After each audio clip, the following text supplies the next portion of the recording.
लोग यहाँ करेंगे उपन्यास का उद्भव और विकास, नहीं स्टार्टिंग से, क्योंकि ये भी बहुत इंपॉर्टेंट है। उपन्यास कितना पढ़ना है? 2 पढ़ना है। कौन कौन उपन्यास है?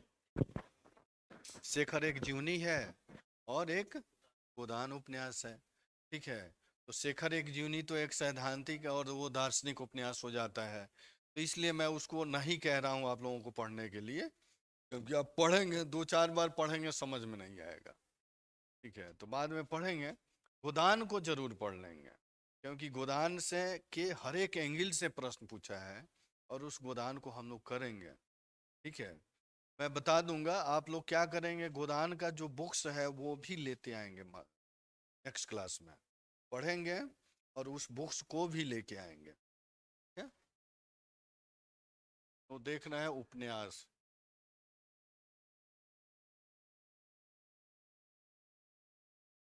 का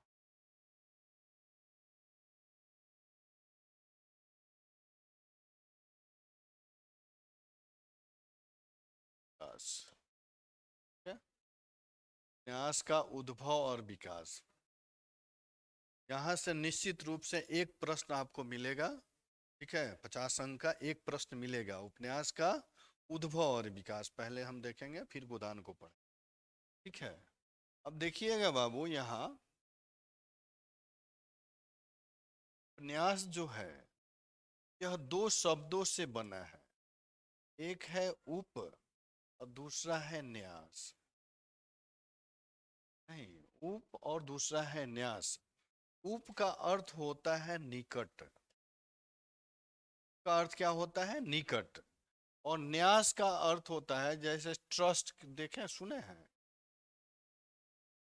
ट्रस्ट यानी थाती, इसको कहते हैं थाती या अमानत।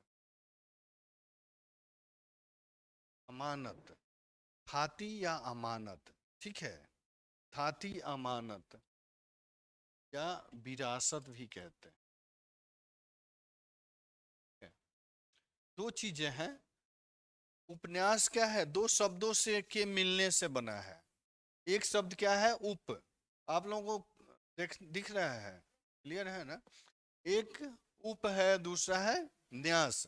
इसका अर्थ होता है निकट, और इसका होता है यानी थाती अमानत और विरासत।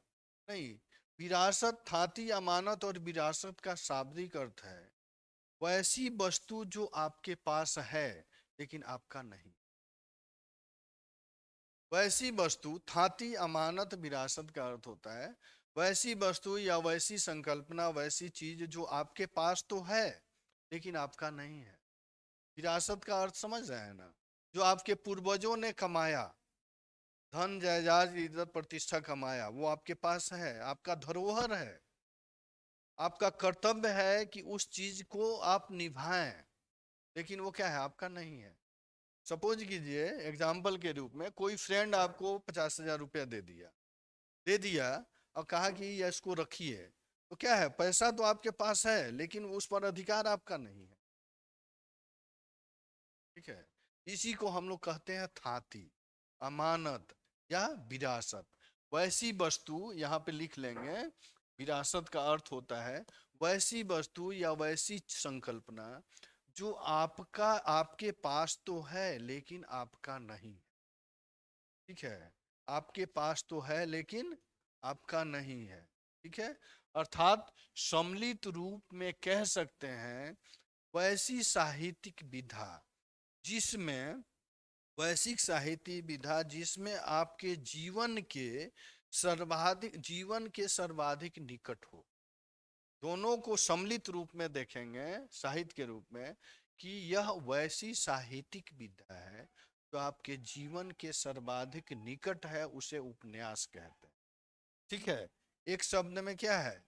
वैसी, वैसी साहित्यिक, साहित्यिक विधा, विधा जो आपके जीवन के, बुआ नोट करते चलोगे, जो आपके जीवन के वैश्विक साहित्यिक विधा, विधा जो आपके जीवन के सर्वाधिक निकट है, निकट है।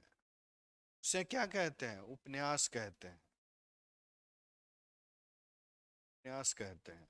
ठीक है जी, इतना क्लियर है। अब देखिए, ये तो शाब्दिक अर्थ है, तो शाब्दिक अर्थ है तो क्या इतना से काम चलेगा? नहीं चलेगा, नहीं। लेकिन ध्यान रखेंगे, लेकिन भारतीय परिदृश्य में देखा जाए, भारतीय परिदृश्य में इसकी तुलना आख्यायिका से किया गया। आख्यायिका, आख्यायिका, आख्यायिका का अर्थ होता है कि इसकी उपन्यास की तुलना किससे किया गया है? भारतीय परिदृश्य में देखा जाए तो एक आख्यायिका शब्द प्रयोग होते रहा है इसके लिए। और यह आख्यायिका शब्द जो है, ये प्राचीन कालीन और मध्यकालीन साहित्यिक विधा है। ठीक है। और लेकिन भारतीय परिदृश्य में आख्यायिका शब्द का प्रयोग जो होता है, होता रहा है, यह संस्कृत भाषा के साहित्य में होते रहा है। संस्कृत भाषा में जो साहित्यिक रचनाएं हुई हैं, उस भाषा में आख्यायिका शब्द का प्रयोग होते रहा है। लेकिन इन दोनों रूपों में देखेंगे, आख्यायिका विधा में जो साहित्यिक रचनाएं लिखी जाती हैं, उसका विषय वस्तु सिर्फ और सिर्फ आदर्शवादी हो। ध्यान रखेंगे, ठीक है, आदर्शवादी। हमने कहा आख्यायिका शब्द क्या है? यह विधा जो है प्राचीन कालीन और मध्यकालीन विधा है, जो संस्कृत भाषा में प्रयोग होती रही है। नहीं, और ये जो प्रयोग होता है, उसकी विषय वस्तु जो होता है वो आदर्शवादी होता है, आदर्शवादी संकल्पना पे चलता है। ठीक है। आदर्शवादी संकल्पना का तात्पर्य है कि आप इतिहास के नजर से अगर देखेंगे, तो इतिहास में प्राचीन काल और मध्यकाल का समाज जो था, ये बेसिकली मध्यकाल का समाज आधुनिक काल के समाज के अपेक्षा सरल था। समझ गए ना? सरल था। और इसलिए सरल था कि वहां आधुनिक मध्यकाल में कुछ हद तक समाज में नैतिकता स्थापित, आदर्श स्थापित था, भावनात्मक रूप से लोग जुड़े हुए नहीं है। इसलिए यहाँ आदर्शवादी संकल्पना की बात की जाती है और इसको आख्यायिका से जोड़ा है। ठीक है, नहीं। लेकिन आगे जब इस साहित्य जब बढ़ा, तो यही आख्यायिका का प्रयोग आधुनिक काल में उपन्यास के रूप में होने लगा। समझ रहे हैं बुआ? कंटेंट देखिए, फैक्ट को पकड़ेंगे। मध्यकाल में किसका, मध्यकाल में आख्यायिका का प्रयोग हो रहा है। क्यों हो रहा है? कि मध्यकालीन समाज जो है, यह आधुनिक काल की अपेक्षा सरल है, सभ्य है। नहीं, और सरल और सभ्य समाज में आदर्शवादी संकल्पना ज्यादा हावी रहती है। ठीक है। और वो आदर्शवादी संकल्पना इसलिए हावी रहती है कि वहाँ वहाँ न्याय स्थापित रहता है, फिर वहाँ के समाज में नैतिकता स्थापित। इसलिए यहाँ पर लोग जो है भावनात्मक रूप से अपने समाज से, अपने संबंध से जुड़े रहते हैं। इसलिए यहाँ आदर्शवादी व्यवस्था को दिखाता है यह आख्यायिका। नहीं, लेकिन इसकी भाषा जो होती है, यह गद्य के रूप में होती है। आख्यायिका भी कथा कहानी, कथा कहानी और महाकाव्य के रूप में लिखा जाता रहा है। महाकाव्य का अर्थ समझ रहे हैं? यहाँ देखेंगे बुआ, अर्थात हम यहाँ से समझने की कोशिश कर रहे हैं कि आख्यायिका जो है, यहाँ पे देखेंगे ये कब का, एंशियंट का। नहीं, एंशियंट और मेडाइवल पीरियड में इसका प्रयोग होते रहा है, किसका, आख्यायिका का। लेकिन यही मॉडर्न में देखेंगे, यानी आधुनिक काल में आख्यायिका के जगह पर उपन्यास का प्रयोग होने लगा। नहीं, उपन्यास आ गया। उपन्यास इसलिए आ गया कि आधुनिक काल में यथार्थवादी संकल्पना स्थापित हो गई, यानी जो यथार्थ है, जो सत्य है, उसी की बात कही जाने लगी साहित्यकारों के। नहीं, देखी सुनी बातों पर आधुनिक काल में विश्वास नहीं कर सकता है। यानी उपन्यास जो है, ये यथार्थ यथार्थवादी संकल्पना है और ये आख्यायिका जो है ये आदर्शवादी संकल्पना है। ठीक है। और आख्यायिका का प्रयोग एंशिएंट और मेडाइवल काल में होता रहा है, इसलिए होते रहा है कि यहाँ का समाज आधुनिक काल के समाज की अपेक्षा सरल और सहज था और यहाँ पर आदर्श की संकल्पना स्थापित थी। यहाँ का समाज इसके अपेक्षा जटिल था और जटिल के साथ साथ यहाँ यथार्थवादी संकल्पना की बात की गई है, यानी जो सत्य है वही सत्य है। समझ गए ना? यहाँ नहीं, यहाँ के लोग कहीं सुई मानव पे विश्वास नहीं कर रहे हैं, इसलिए यहाँ यथार्थवादी संकल्पना है। और इसी यथार्थवादी संकल्पना को निर्देशित करता है उपन्यास। आप कोई भी उपन्यास पढ़ेंगे तो उसमें लगेगा कि ये सच्ची घटना है। ठीक है, सच्ची घटना है। और लेकिन दोनों में अंतर क्या है? ये आदर्शवादी है और ये यथार्थवादी है। यह एंशियंट यानी प्राचीन काल और मध्यकाल की संकल्पना है और ये आधुनिक काल की संकल्पना है। और इसके साथ साथ देखेंगे दोनों में समानता किस स्तर पर है, तो समानता देखेंगे कि दोनों जो है ये गद्यात्मक विधा है, गद्य के रूप में लिखी। ठीक है, एंशियंट और मेडाइवल में है लेकिन पदात्मक विधा नहीं है, गद्य के रूप में है। ठीक है, और ये गद्य के रूप में आप देखेंगे, गीत के रूप में, ठीक है, कहानी के रूप में और फिर महाकाव्य के रूप। समझ रहे हैं बुआ? यहाँ क्लियर है? आख्यायिका जो है एंशिएंट और मेडाइवल में गीत के रूप में, कहानी के रूप में और महाकाव्य के रूप में लिखी जाते रही है। नहीं, इसलिए क्योंकि यहाँ का समाज सरल और सहज है। ठीक है, गीत का अर्थ क्या है? जिस जिस विषय वस्तु को गाया जा सके। नहीं, अर्थात इसमें जो चीजें गाई जाती हैं या भावना से जुड़ती हैं वो अत्यधिक भावना से जुड़ के रहती हैं। यानी गीत वाले विषय वस्तु में जो उद्रेदित करता है, गेता जो होता है, वो अपने उद्देश्य को अपने हृदय से जोड़ करके निकाल, उसको गीत कहते हैं। और इसी में एक आता है गीति, एक गीति आता है। नहीं, तो इसमें भावनात्मक रूप की, ये भावना से जुड़ी हुई संकल्पना है। यानी गेता जो है ये भावुक होकर विषय वस्तु को प्रेजेंट करता है, उसको गीत कहते हैं। समझ गए ना? और गीति कहते हैं कि गीति में गीत के अपेक्षा जो गेता है, गाने वाला है, वो और अत्यधिक भावुक हो जाता है। समझ गए ना? तो इसमें आप देखेंगे गीत के रूप में, इसमें आप रामधारी सिंह दिनकर की कविता को रख सकते हैं, राम की शक्ति पूजा की कविता को रख सकते हैं गीति के रूप में। यानी गीति जो है, गीत जो है ये लंबी लंबी कविताएं होती। राम की शक्ति पूजा देखिएगा, एक ही कविता है 3-4 पेज की। नहीं, और उसमें कहते हैं राम की शक्ति पूजा में कि दृढ़ से करो आराधना, होगी जय हे पुरुषोत्तम नबी। नहीं, और वहीं आप देखेंगे गीत के अपोजिट गीति होता है, यानी गीत के अपेक्षा गेता जो है वो और अत्यधिक भावुक हो जाता है। नहीं, और गीति में आप हरिवंश राय बच्चन को देख सकते हैं। उनकी रचनाएं जितनी है हरिवंश राय बच्चन की, सब क्या है? गीति काव्य है।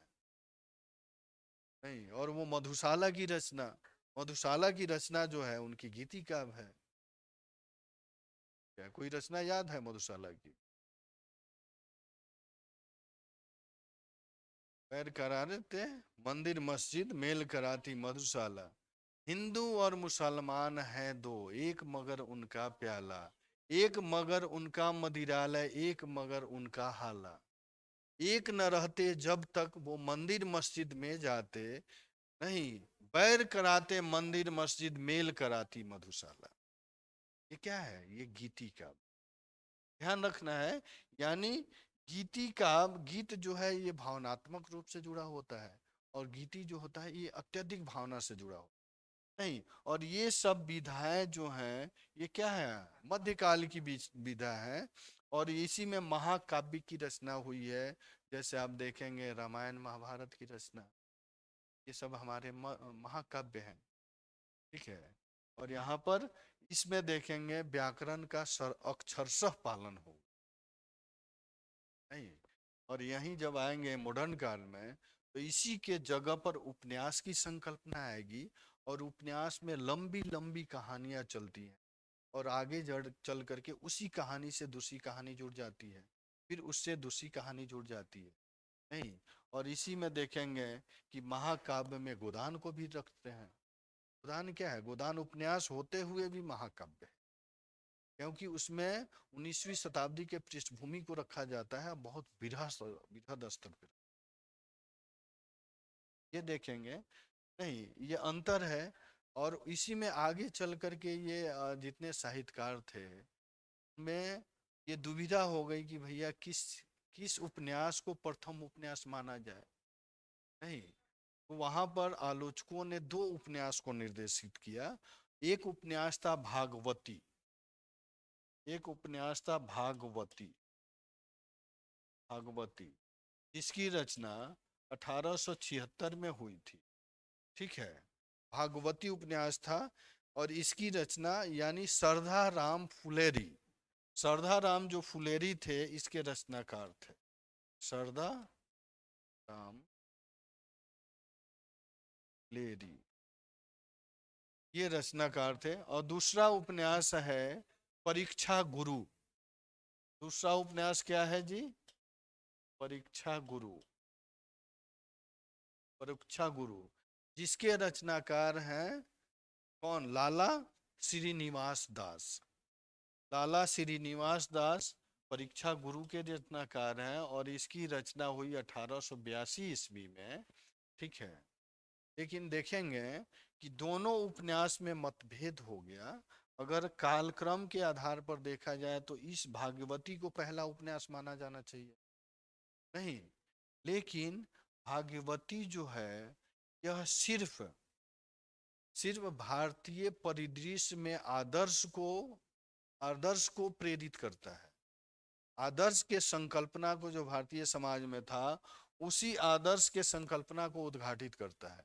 लेकिन परीक्षा गुरु उपन्यास जो है कि आदर्श के संकल्पना के साथ साथ भारतीय समाज में जो अतीत में स्वर्णिम घटनाएं थी उसको भी उद्घाटित करता है और उसके साथ साथ समाज में सांस्कृतिक राष्ट्रीय जागरण की व्यवस्था स्थापित करने की कोशिश करता है। यानी इसका परिपेक्ष जो है एक बृहद स्तर पर है। इसलिए हिंदी साहित्य में आलोचकों ने अंत में जाकर के परीक्षा गुरु को ही पहला उपन्यास माना। समझ गए ना? इसलिए दोनों में डिफरेंस है। इसलिए आप समझेंगे कि कोई भी अगर पूछता है तो आप उसको तर्क दे सकते हैं कि कालक्रम के आधार पर यह है, लेकिन विषय वस्तु के आधार पर देखेंगे तो पहला उपन्यास परीक्षा गुरु को माना जाता है जो एक बृहद संदर्भ बृहद संकल्पना के साथ लिखा गया है। ठीक है जी।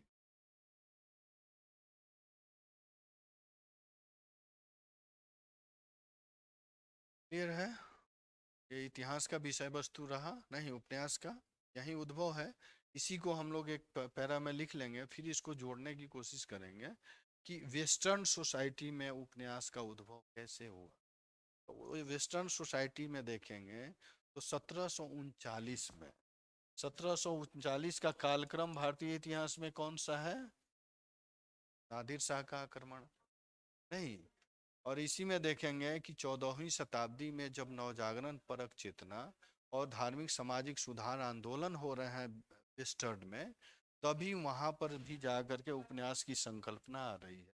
और वहां का पहला उपन्यास है जिसको पामेला कहते हैं। पामेला, पामेला, पामेला पहला उपन्यास है, विश्व का पहला उपन्यास इसको मानते हैं, जो एक जासूसी उपन्यास था।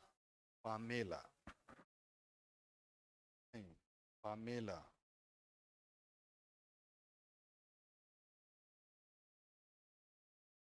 पामेला इसके रचनाकार हैं सैमुअल रिचर्डसन। पामेला के उपन्यास, पामेला, पामेला क्या है जी?